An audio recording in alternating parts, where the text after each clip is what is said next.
Are you like me and still using regular keyboards? You know, the rectangle ones that are just a standard rectangle, and you put in tons of hours gaming and working on it just to get finished and get hand cramps or wrist cramps that really hurt? Maybe it's time to talk about something a little ergonomic?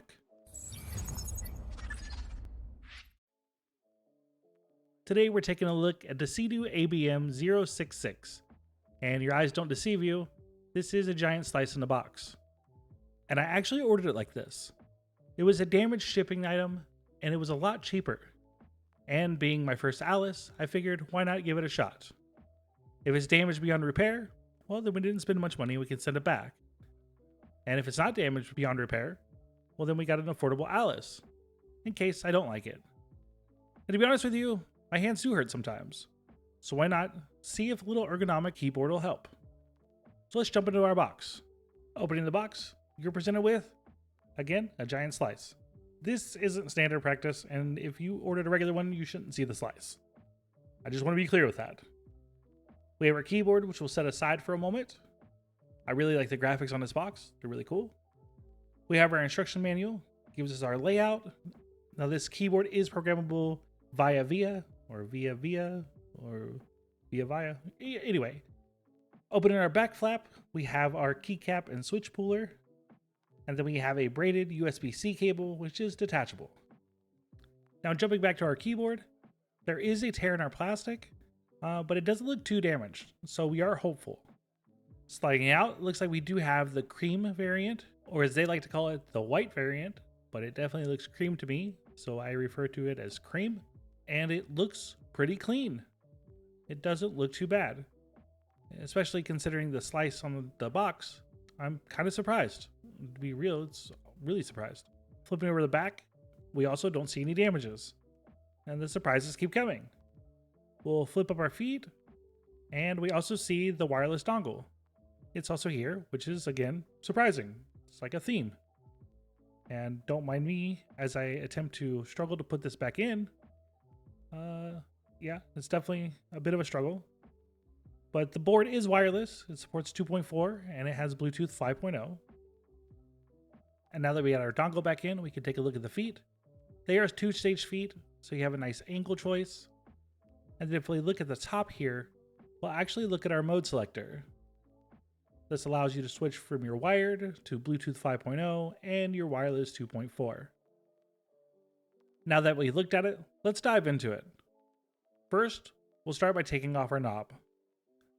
Second, we're going to flip the keyboard over and we're going to look at the edges to see where we can pry open the keyboard. If we run pry tools along this seam, we should be able to separate the keyboard and open it up. Now I do warn you, this was pretty difficult and it took more than one pry tool to get in. The seams on this are pretty tight and so are the clips. Don't force break it open or anything like that. You don't want to hurt it, but it will take some strength. So go ahead and grab your pry tools, pry along the seams, and you should have it in no time at all. The easiest method I found was anchoring one pry tool in one side and then sliding a second one along the seams around the entire edge. This helped a lot in the process. Now once you've separated all the clips, you can flip it back over and simply remove the top of the case. There's nothing that holds the top of the case on besides these clips, so you don't have to worry about ribbon cables or anything like that. Once you have it, you'll be able to see the cover for the screen, as well as this little RGB fake button cosmetic dealy thing. I'm not sure of the design choice, but that's what it is. It's not a button, if you were wondering. You have your mode selector up top, and we're going to pay attention to that when we put this back together because we need it to match the switch. Setting that aside, we'll go ahead and pull out our PCB. This part you do want to be careful. Remember to flip towards the back because you are held in from the ribbon cable to the daughter board, as well as the cable that connects the battery. Simply disconnect the battery and disconnect the ribbon cable to go ahead and separate them. Also, pro tip for separating ribbon cables if you're having a problem like I do. If you grab your switch puller that came with the keyboard, you can simply clamp it onto the sides and pull it out. It makes life a lot easier. So I would definitely give it a try if you're having a problem. But now let's focus on the case itself. You'll see some foam strips in here, as well as our 2000 milliamp hour battery. And then you can also see the USB for your wireless. This is where your dongle lives. And that's about it. There is nothing else in this case. Which brings us to our first mod, EVA foam. If you know me, you know I like EVA foam. It's really easy to work with, and it's really nice. And the reason why we're using this is because we need to dampen some sound. This case being so hollow, we're going to get too much reverberation, and we don't want that. So we simply put some EVA foam in here to soak up some of that hollowness sound. EVA foam is nice to work with because you can simply press it on things and get an outline of it, so you know where to cut. So you can simply put it down, press on it, and it'll give you an outline of where you can cut around. Now remember, when you're doing this, it doesn't necessarily have to be pretty. Nobody's actually going to ever see it. I just want to line it up as much as possible and fit it in as even as possible across the entire bottom of the case. Once we can do that, we can move on to our next step, which is going to be separating our PCB and our foam layers. I personally want to see what's going on in here. So the first things we got to do is go ahead and get everything unscrewed. It's simple Phillips screws, just take them out one by one. Now there is a foam dampening layer on the back of this PCB, and it is slightly glued on. Mine, however, was really glued on, so some of the screws did not come out. They were unscrewed so you can easily separate it, but they stayed in there. Now remember, if you're doing this step, you need to pay attention, because you can't just separate it all fast. This display has a ribbon cable that goes to the back side of the PCB. You need to separate it first. No matter which way you tilt this, you have to take that ribbon cable out. And I'll show you how to do it. To get this screen off, you're going to need to take a small screwdriver and open the connectors on each side. These connectors don't come out all the way. They only come out a few millimeters. Once they're evenly open on each side, you can gently pull the ribbon cable out. It's really important to take this part slow and steady. One tug too hard, and you've ruined your little display. Now once you have it out, it's free movement. You don't have to really worry about it anymore. Obviously you don't want to damage it or anything like that, but you're now free to separate all the other layers. I only encourage doing this if you plan on taking out any foam. And to give you an idea, here's what's in there. Starting off is your PC plate. This has flex cuts in it, as well as your glued on gasket mounts. Yes, you heard me right. They are glued on, so you can't take them off. After that, we have our switch foam. This is your standard issue switch foam. It's nice and dense. After that, we have our switch pad. This goes under the switch to help with noise when you're pressing them down really hard or typing really fast. And then after that, there's a plastic switch sheet. I'm not quite sure what that is. I've never really seen it before. But it is this like plastic layer that's on top of the PCB. Then we flip it over back. We again have our PE foam that's glued to the back. All in all, it's not bad. It's quite a bit of stuff included in stock bare bones kit. You can also tell here that we have south facing RGB, as well as 5-pin hot swap sockets. All a win in my book. Alright, so now that we picked what we're going to run, which for me, it's going to be all the foams. For you, it's whatever you choose, whatever sound or feel you're going for. And at this point, we're going to put everything back into the case. I know some people at this stage put the switches in, but I prefer to put everything back in the case. So we're going to just grab our connectors, first starting with our battery, and then we'll go back to our main connector. You want to make sure these are securely fastened. You don't want them to be offsides or wobbly or anything like that. If they're not fully fastened, they can short the board or simply not work at all. Once you've secured them into place, we'll go ahead and lay our PCB back into our case. Make sure you line up your gaskets properly into the housings, and then make sure you have enough clearance. Remember that we added EVA foam, or you may have added whatever you wanted to add, but we want to make sure the clearance and the tolerances are good so that way everything goes back together cohesively and functionally. Now that that's in, we're going to go ahead and grab the top of our case, first paying attention to our selector. We want to make sure our selector on the board is in one position or the other. I don't like doing it to the middle because it's too hard to line up. If we select the left or the right position, it's easier to line up the left or right position on the top of the case itself. For this, we're going to move it to the right position. We'll grab the top of our case, make sure it's in the right position as well.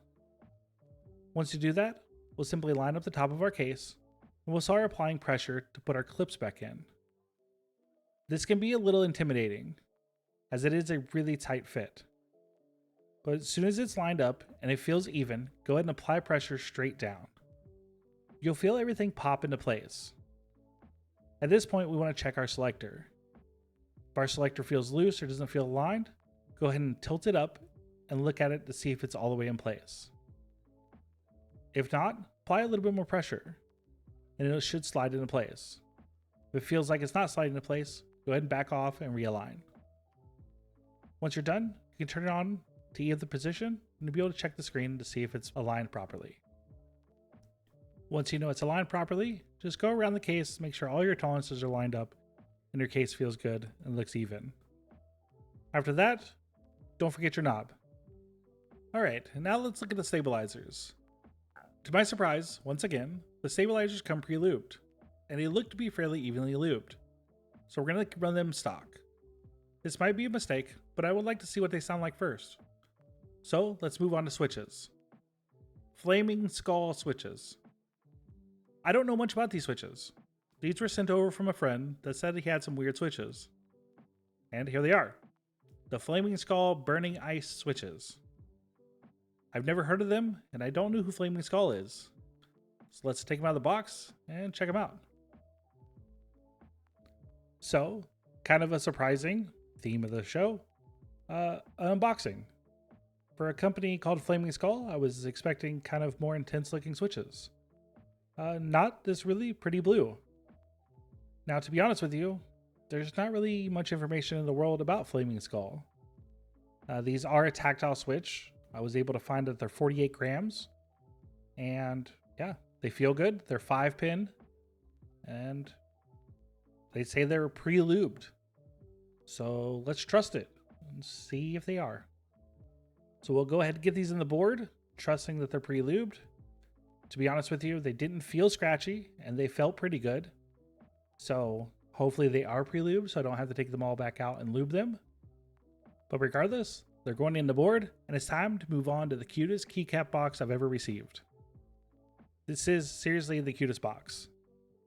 These keycaps came from Gamake, and the alphas honestly remind me of the GMK Bingsus, in color at least. But the rest of the keycaps, however, have their own unique design. It looks like they lean towards an oriental design concept, which I really like, with some featuring food, animals, mountain ranges, and different kind of pattern designs. This is really neat. They're slightly all over the place, but I'm kind of here for it. And offering 151 keys and supporting an Alice layout, which is important, it's a win. Taking a closer look at the keycap itself, you can see that they're really thick. They are made of PBT, they're a cherry profile, and the color seems to be evenly applied. The legends look like they're not bleeding or have any imperfections in them, and I'm really happy with this. But let's get it on the board and take a look at the final results. And here they are. This is my CIDOO ABM066 Alice keyboard build. And honestly, I'm really happy with it. I think the theme and the colors all work so well together. And honestly, it feels pretty good to type on. Now, do note, there are a couple imperfections. Since it was a damaged shipping item, there is a small scuff right here and a small scuff right here, but that's it. Other than that, the board is fully functioning. Connected to VIA, and everything worked. So, let's hear how it sounds.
All right, so now that we built it and we heard it, let's talk about it.